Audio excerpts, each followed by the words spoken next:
आपको यही नहीं मालूम कि आप कौन है तो कैसे कल्याण होगा। 9 के अंक को मालूम है कि मैं 9 हूं। जानते हो आप 9 को मालूम है? 9 को कैसे मालूम है आपको पता है?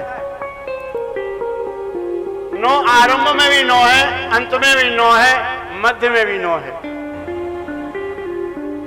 आप आरंभ में धन से हीन है, व्यवस्थाएं नहीं है तो भगवान की भक्त बनते फिरते हो, रोज मंदिर जाते हो, रोज भगवान से प्रार्थना करते हो, भगवान ने कृपा कर दी, प्रसाद दे दिया, धन धान दे दिया, व्यापार दे दिया, पुत्र दे दिया, अब भगवान को भूल गए, अब तो बैंकॉक जाते हो,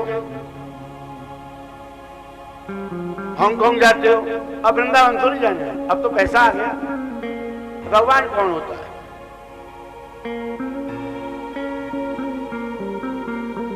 भगवान को जानने के लिए अपने आप को जानना आवश्यक है कि आप कौन हैं। और हमको एक ही परिस्थिति में रहना पड़ेगा।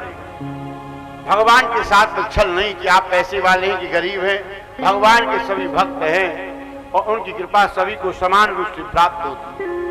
वर्षा की जो बूंद गिरती है तो वह अमीर के सिर पर भी आती है, गरीब के सिर पर भी आती है।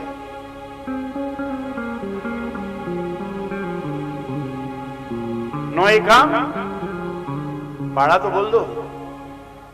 9 दूनी 9 तिया। संतोष को बहुत संतोष हो गया है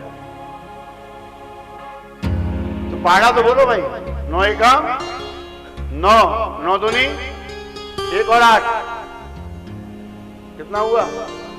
9 तिया 2 और 7, 9 चौक 3 और 6, 9 पंजे 4 और 5, 9 छिंग।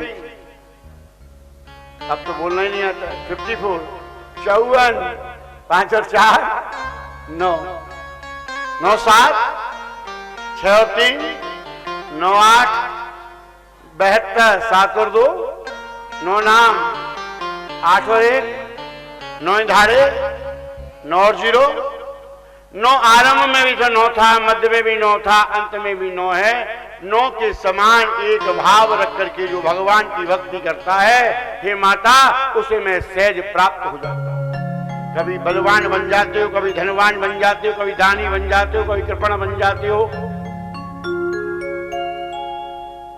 इसीलिए तो ईश्वर प्राप्त नहीं हो।